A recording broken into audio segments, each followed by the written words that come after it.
आप सभी को मेरा नमस्कार। आज की वीडियो में हम बात करेंगे एडमिनिस्ट्रेटिव लॉ के एक टॉपिक के बारे में जिसका नाम है प्रिंसिपल ऑफ नेचुरल जस्टिस। तो शुरू करते हैं हमारी वीडियो पॉइंट पे आते हुए। तो प्रिंसिपल ऑफ नेचुरल जस्टिस में हमारे 4 प्रिंसिपल्स कवर्ड होते हैं। पहला है रूल अगेंस्ट बायस, दूसरा है राइट ऑफ बीइंग हर्ड, इसका मैक्सिमम मैं आगे बताऊंगा। उसके बाद है थर्ड है रीजन डिसीजन और फोर्थ है डॉक्ट्रिन ऑफ लेजिटिमेट एक्सपेक्टेशन। तो शुरू करते हैं कि प्रिंसिपल ऑफ नेचुरल जस्टिस को इन्फोर्सिबिलिटी कहाँ से मिलती है। तो सबसे पहले कोई भी चीज़ को अगर इन्फोर्सिबल कराना है तो ये सबको पता होता है कि हमारा जो भी लॉ इंडिया में इन्फोर्स होता है वो होता है कॉन्स्टिट्यूशन के थ्रू। तो कॉन्स्टिट्यूशन में सबसे पहली चीज़ आ जाती है प्रियम्बल। तो प्रिंसिपल ऑफ नेचुरल जस्टिस की अगर हम बात करें, सबसे पहले जो हमारा प्रियम्बल में वर्ड मैंशनड है वो है जस्टिस। तो जस्टिस क्या होता है? जस्टिस सिंपली किसी को न्याय दिलाना। न्याय किस चीज़ में? न्याय होता है social, economical and political justice.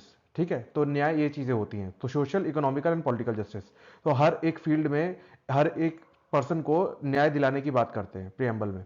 उसके बाद बात करते हैं आर्टिकल 14 की। तो आर्टिकल 14 बात करता है equal protection of law for all citizens of India. Equal protection of law में बेसिकली लॉ एक ऐसी चीज है जो कि हर किसी के लिए, हर सिटीजन के लिए एक बराबर है।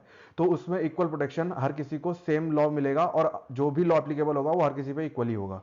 उसके बाद बात करते हैं आर्टिकल 21 की। तो आर्टिकल 21 सिंपली बात करता है right to life and personal liberty के बारे में। राइट टू लाइफ और पर्सनल लिबर्टी में सिंपल आप ये समझ लीजिए कि एक जिसके अंदर right to privacy, right to live with dignity और ये सारी चीजें आती हैं। तो right to live with dignity के अंदर ही आता है ये प्रिंसिपल ऑफ नेचुरल जस्टिस। उसके बाद बात करते हैं आर्टिकल 22। तो आर्टिकल 22 क्या होता है? आर्टिकल 22 सिंपली अरेस्टेड पर्सन की बात करता है, जो कि उसका राइट ऑफ बीइंग हर्ड की बात करता है, फेयर हियरिंग की, कि अरेस्टेड पर्सन के पास भी पूरा अधिकार है कि वो अपनी बात रख सके। ठीक है, तो आर्टिकल 22 ये हो गया। उसके बाद आर्टिकल 39A जो कि बात करता है फ्री लीगल एड सर्विसेज, जो कि स्टेट गवर्नमेंट्स ज़्यादातर प्रोवाइड करती हैं इंडिविजुअल को जिनके पास कोई लीगल रिप्रेजेंटेटिव नहीं होता। तो उस केस में आर्टिकल 39A भी आ जाता है, वो भी प्रिंसिपल ऑफ नेचुरल जस्टिस के डोमेन के अंदर ही आता है। उसके बाद हमारे जो मेन रेसिड्यू आर्टिकल्स हैं वो आर्टिकल 32, 136 एंड 226। तो आर्टिकल 32 बात करता है कॉन्स्टिट्यूशनल रेमेडीज की, जिसमें सुप्रीम कोर्ट जाने का आपके पास पूरा अधिकार है। जो कि आर्टिकल 32 के अंदर जो भी रिट्स मेंशन है, जो 5 टाइप्स ऑफ रिट्स मेंशन है, उसको आप जो है अवेल कर सकते हैं आर्टिकल 32 के अंदर सुप्रीम कोर्ट में। उसके बाद आर्टिकल 136 बात करता है स्पेशल लीव टू अपील, जो कि सुप्रीम कोर्ट के थ्रू आप कोई भी ऑर्डर पास करा सकते हैं फॉर इफ इन केस आपके खिलाफ कोई इनजस्टिस हो रहा है तो। उसके बाद आर्टिकल 226 की बात करें तो जो पावर्स रिट्स की सुप्रीम कोर्ट के पास हैं आर्टिकल 32 के अंदर, वही पावर रिट्स की हाई कोर्ट के पास है आर्टिकल 226 के अंदर। तो जनरल प्रोटोकॉल ये होता है कि जब भी कोई बंदा अप्रोच करता है तो सबसे पहले वो हाई कोर्ट जाएगा, उसके बाद वो सुप्रीम कोर्ट जाएगा। ये प्रोटोकॉल होता है। क्यों? क्योंकि कोई भी लॉ अगर स्टेट के थ्रू बनाया हुआ है तो वो सबसे पहले हाई कोर्ट में चैलेंज हो जाएगा अगर वो अनकॉन्स्टिट्यूशनल है तो अगर वो अनकॉन्स्टिट्यूशनल है सबसे पहले आप हाई कोर्ट जाएंगे आर्टिकल 226 के अंदर। उसके बाद भी अगर आपकी प्रॉब्लम सॉल्व नहीं होती तो सुप्रीम कोर्ट। ठीक है, बट ऐसा नहीं है, अगर कोई लॉ सेंट्रल गवर्नमेंट के थ्रू बनाया हुआ है तो उस केस में वो आप डायरेक्टली सुप्रीम कोर्ट में चैलेंज कर सकते हैं। क्योंकि सुप्रीम कोर्ट का जो ओरिजिनल जुरिस्डिक्शन होता है वो भी सिंपली यही होता है, जिसमें आप बात करते हैं स्टेट वर्सेज स्टेट की, या फिर होते जो भी सेंट्रल के लॉज होते हैं वो आप चैलेंज कर सकते हैं सुप्रीम कोर्ट के अंदर। उसके बाद आगे चलते हैं। तो सबसे पहला हमारा जो प्रिंसिपल ऑफ नेचुरल जस्टिस है वो है रूल अगेंस्ट बायस्ड। ठीक है, तो इसका सिंपल अगर आप मैं हिंदी ट्रांसलेशन करके बताऊं तो यू रूल अगेंस्ट बायस हो गया कि कोई भी व्यक्ति जो किसी भी अथॉरिटी पे है तो वो किसी के लिए बायस नहीं हो सकता। तो इसमें क्या है, no one should be a जज इन हिज ओन केस। तो इसमें ये मैक्सिम है, ये मैक्सिम आपके लिए एग्जाम पॉइंट ऑफ व्यू से इंपॉर्टेंट है, नेमो ज्यूडेक्स इन सुआ कॉजा। तो ये मैक्सिम आपके लिए इंपॉर्टेंट है, इसको याद रखेंगे। ये हमेशा रूल अगेंस्ट बायस की बात करता है। तो कोई भी बंदा अपने ही केस में जज नहीं हो सकता। अब अपने केस का मतलब क्या है? सपोज ए फादर है बी का, तो ए अपने केस में मतलब जिसमें वो खुद इन्वॉल्व है या उसका रिलेटिव इन्वॉल्व है, सेल्फ इन्वॉल्व है या फिर उसका रिलेटिव इन्वॉल्व है या फिर कोई भी उसका पर्सनल इंटरेस्ट है, तो वो उस केस में जज नहीं बन सकता। क्यों? क्योंकि उसका फिर एक ना कहीं उसके अंदर बायसनेस आ जाएगी और वो एक फेयर हियरिंग नहीं सुन पाएगा। उसके बाद इसके अंदर बात करते हैं कई सारे मैटर्स, इसके अंदर कई सारे सबहेड्स आते हैं इसके अंदर। सबसे पहला है पर्सनल बायसनेस, जहां पे उसकी खुद की बायसनेस लगी हुई है। ठीक है, तो personal biasness originates from a relation between the deciding authority and the party. तो डिसाइडिंग अथॉरिटी और पार्टी के बीच में कोई रिलेशन है, suppose father, mother, brother, sister, या कोई भी दूर का फ्रेंड, कजिन, ये वो, तो आप उन केसेस में जज नहीं बन सकते जहां पे पार्टी आपसे रिलेटेड है। ठीक है, उसके बाद बात करते हैं पिक्यूनरी बायसनेस। कोई भी बायसनेस अगर आपकी पिक्यूनरी कॉज से रिलेटेड है। पिक्यूनरी मतलब होता है मॉनिटरी, मॉनिटरी रिलेटेड है। जैसे मान लीजिए कोई भी सूट है जिसके अंदर आपका कोई अमाउंट, मान लीजिए 10 लाख, 10 लाख का सूट है, ठीक है। अब उस सूट को अगर आपने डिक्री कर दिया तो उसमें से आपको 5 लाख रुपीज मिलने की संभावना है, तो उस केस में आप उस केस के जज नहीं हो सकते। उसके बाद सब्जेक्ट मैटर बायस। सब्जेक्ट मैटर बायस क्या होता है कि जहां पे सपोज एक प्रॉपर्टी का सूट है, अब इस प्रॉपर्टी का सूट कहीं ना कहीं आपके थ्रू इनडायरेक्ट वे में लिंक्ड है। अब आपने क्या करा, जब भी ये सूट, जैसे सूट आया तो आप उस केस के जज बन गए और आपने उस पार्टी के फेवर में फैसला सुना दिया जो ये प्रॉपर्टी आपको देने में इंटरेस्टेड है या फिर आपके थ्रू इनडायरेक्टली आएगा, ठीक है। तो उस केस में भी आप जज नहीं बन सकते, तो ये चीज ध्यान रखनी है। उसके बाद प्री कंसीव्ड नोशन बायस।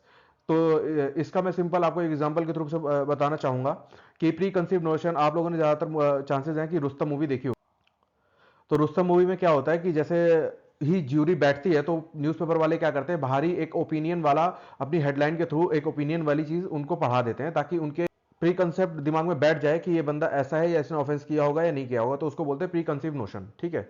तो उसके बाद आगे चलते हैं, डिपार्टमेंटल बायस और इंस्टीट्यूशनल बायस। अब सपोज आपने किसी पुलिस वाले के अगेंस्ट केस करा और वो उसका जो है जो केस सुनवाई हुई या जो केस हियरिंग हुई वो भी हुई पुलिस वाले के अंडर ही, जिसका वो रिपोर्टिंग ऑफिसर था या सबऑर्डिनेट था, तो वो भी एक डिपार्टमेंटल बायस हो जाएगा क्योंकि वहां पे कोई फेयरनेस नहीं रह जाएगी। ये हो गया हमारा first principle of natural justice, that is rule against bias. उसके बाद हमारा सेकंड प्रिंसिपल आता है ऑडी अल्टरम पार्टम। ये क्या होता है ऑडी अल्टरम पार्टम? बेसिकली एक मैक्सिम है ऑडी अल्टरम पार्टम, जिसका मतलब है रूल ऑफ फेयर हियरिंग।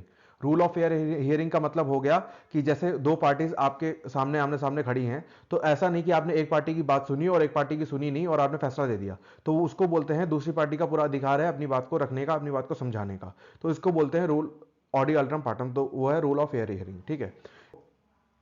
ये है कि जैसे ए ने बी के अगेंस्ट सूट करा तो बी को नोटिस जाएगा, समन्स जिसे बोलते हैं हम, ठीक है। उस समन्स में लिखा होगा, उस समन्स के साथ साथ ही जाता है आपकी प्लेंट और एफिडेविट्स जो भी आपने लगाए हुए हैं, ठीक है। तो ये है हमारा कोर्ट का प्रोसीजर। अब इस चीज को हम लोग क्यों करते हैं, ये इस चीज को सेटिस्फाई करने के लिए करते हैं कि rule of fair hearing, rule of fair hearing में इस पर्सन बी को पता लग जाएगा कि आपके खिलाफ क्या क्या क्लेम किया गया है, तो उसके हिसाब से वो अपना डिफेंस क्लेम कर सकता है, डिफेंस बना सकता है कि वो उस चीज में इन्वॉल्व है कि नहीं, और पूरा अपना जो है स्टोरी तैयार कर सकता है कि उसका क्या पॉइंट है, उसका क्या कहना है इस बात पे, ठीक है। और उसकी जो भी एविडेंसेस है उसको लिस्ट करके उनको एक मौका मिलेगा ताकि वो अपनी बात को फेयरली कह सके।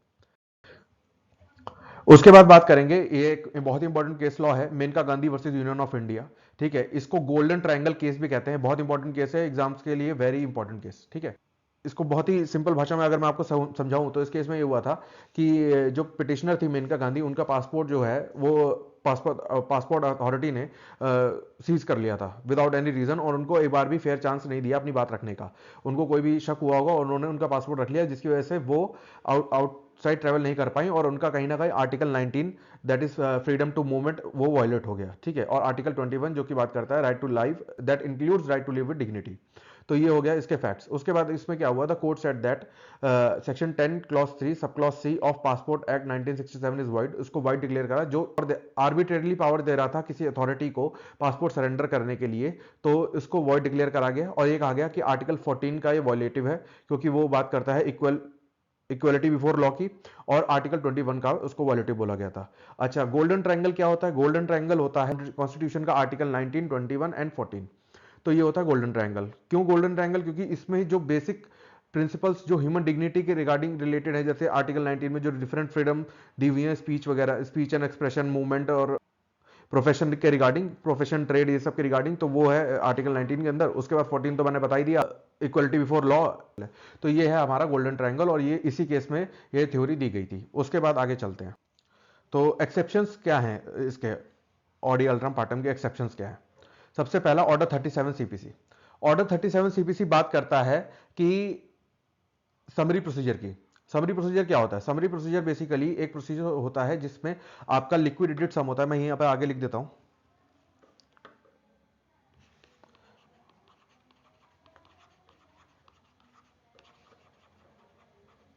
लिक्विडेटेड सम होता है जहां पे, ठीक है। और प्राइम ऑफ एसआई केस होता है, prime of SI, prima facie case होता है किसी भी पर्सन के रिगार्डिंग, तो वहां पे आप सीधा एक एप्लीकेशन आप सूट फाइल करते हैं प्लेंट के थ्रू, बट इसमें क्या होता है लीव टू डिफेंड मिलती है, डिफेंस का अधिकार नहीं होता। लीव टू डिफेंड क्या होता है, जैसे ही आप सूट फाइल करेंगे उसके बाद डिफेंस जो डिफेंडेंट होगा उसके पास नोटिस जाएगा, टू उसके पास नोटिस जाता है। नोटिस में क्या होगा, 7 डेज का टाइम होगा उसके पास, 7 डेज का टाइम होगा अपीयर होने के लिए और फाइल करने के लिए लीव टू डिफेंड। अगर कोर्ट को लगेगा कि बहुत ही प्राइमा फेसाई स्ट्रॉन्ग केस है तो ये लीव टू डिफेंड को रिजेक्ट कर देगा।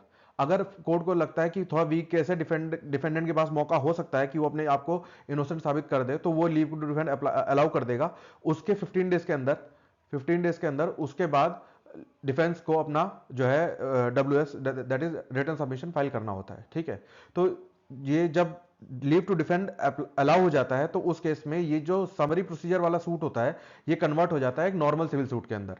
तो लीव टू डिफेंड एक अधिकार नहीं है डिफेंडेंट का समरी प्रोसीजर के अंदर, बट एक कोर्ट की मर्जी पे डिपेंड करता है। अगर उसको प्राइमा फेसाई केस बहुत स्ट्रांग नहीं लगता तो उस केस में उसे अलाउ करता है। ठीक है, उसके बाद सेकंड आता है, सेकंड एक्सेप्शन है इम्प्रैक्टिकेबिलिटी। इम्प्रैक्टिकेबिलिटी में मैं आपको एक सिंपल एक केस बता दूंगा, Bihar school examination board versus Subhash Chandra. ये बहुत इंपॉर्टेंट केस था जिसमें सिंपली वैसे तो फेमस है, बिहार बोर्ड जो होता है वो 100 के ऊपर भी परसेंटेज स्टूडेंट्स को दे सकता है, बट सिंपली इसमें क्या हुआ था कि एक मास लेवल चीटिंग हुई थी। मास लेवल चीटिंग की वजह से क्या हुआ, जो सारे स्टूडेंट्स हैं उन्होंने सेम आंसर्स लिखे, बिल्कुल सेम टू द पॉइंट, एक एक फुल स्टॉप तक सेम था। उसके बाद जब कॉपी चेक हुई तो सबके सेम मार्क्स है, बिल्कुल सेम, कोई ना ऊपर ना नीचे, ना कोई फर्स्ट ना सेकंड, सारे फर्स्ट।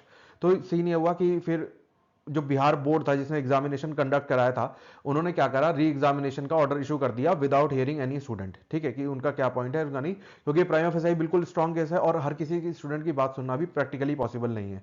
तो उस केस में बिहार बोर्ड ने क्या करा कि उन्होंने री एग्जामिनेशन का ऑर्डर इशू कर दिया। उसके बाद ये केस पहुंचा, स्टूडेंट लेके पहुंचे पटना हाईकोर्ट। पटना हाईकोर्ट में चैलेंज हुआ तो पटना हाईकोर्ट ने बोला कि नहीं, बिहार बोर्ड ने ये गलत काम किया है और उसको जो है अपने ऑर्डर को स्टक आउट करना चाहिए और उनकी बात सुननी चाहिए कि उनका कहना क्या है स्टूडेंट्स का।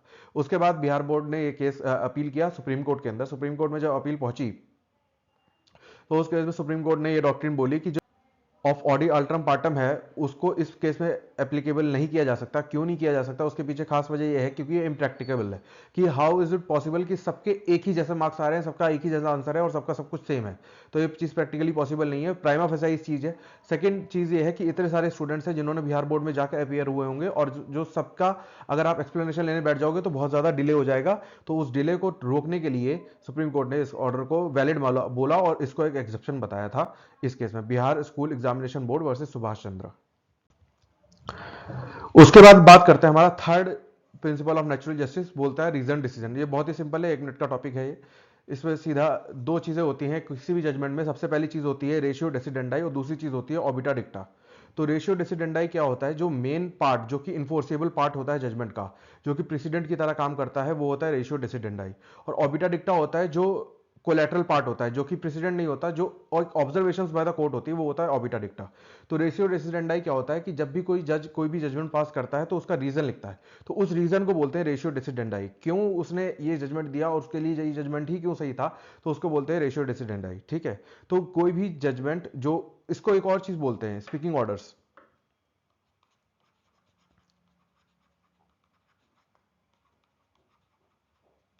स्पीकिंग ऑर्डर्स, तो स्पीकिंग ऑर्डर्स मतलब order should speak for itself, कि उसको क्यों पास किया गया, उसके पीछे वजह क्या थी। तो ये सिंपली हो गया आपका रैशनल फॉर द डिसीजन। ठीक है, और ऑबिटा डिक्टा मैंने बता दिया आपको, वो कोलेटरल होता है, उसका कोई भी इन्फोर्सेबल एलिमेंट नहीं होता और वो प्रेसिडेंट की तरह काम नहीं करता।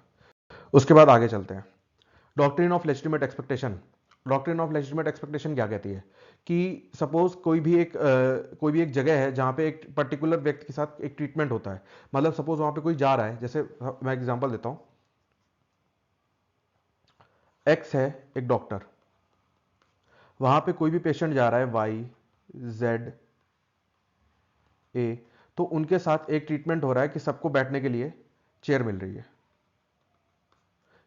है, बट एक पर्सन जाता है बी, उसको चेयर वैकेंट होने के बाद भी, चेयर वैकेंट है फिर भी उसके लिए चेयर के लिए मना कर देते हैं। ठीक है, तो ये कहीं ना कहीं उसकी एक लेजिटिमेट एक्सपेक्टेशन होगी कि भाई आप डॉक्टर के पास जाओगे, जब तक आपका नंबर नहीं आता आपको बैठने के लिए एक चेयर या फिर कुछ भी ऐसी व्यवस्था करी जाएगी क्योंकि आप पेशेंट हो, ठीक है। बट क्योंकि चेयर वैकेंट है और फिर भी उसको जो है मना कर देते हैं, तो इसको बोलते हैं ब्रीच ऑफ लेजिटिमेट एक्सपेक्टेशन। तो लेजिटिमेट एक्सपेक्टेशन होनी चाहिए और उसका ब्रीच होना चाहिए, तो उस केस में होगा आपका प्रिंसिपल ऑफ नेचुरल जस्टिस का ब्रीच। तो ये मैंने एक आउटसाइड कोर्ट का एग्जांपल लिया है डॉक्टर पेशेंट का, बट मैं कोर्ट के उसमें भी अभी समझाऊंगा आपको। तो सबसे पहले इसके एसेंशियल्स क्या है, there is an express promise given by a public authority, ठीक है, और because of the existence of regular practice which the claimant can be reasonably expected to continue, ठीक है। थर्ड है such an expectation must be reasonable. तो सबसे पहला क्या है, एक्सप्रेस्ड और इंप्लाइड। इंप्लाइड कैसे होता है, बाय रेगुलर प्रैक्टिस, प्रैक्टिस में है वो चीज, ठीक है, प्रैक्टिस में है वो चीज, रेगुलर प्रैक्टिस में है, तो आपको एक्सपेक्टेशन हो ही जाएगी कि वहां पे ऐसा होता है तो वही प्रोसेस होगा, ठीक है।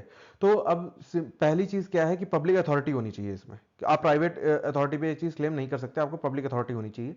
सेकंड हो गया कि या तो एक्सप्रेसली कहा हो, जैसे कोई एक्ट के थ्रू, एक्ट के थ्रू, या फिर रेगुलर प्रैक्टिस है, ठीक है, जैसे कोर्ट के अंदर कई सारे इंटरनल प्रैक्टिसेस होती हैं, ठीक है।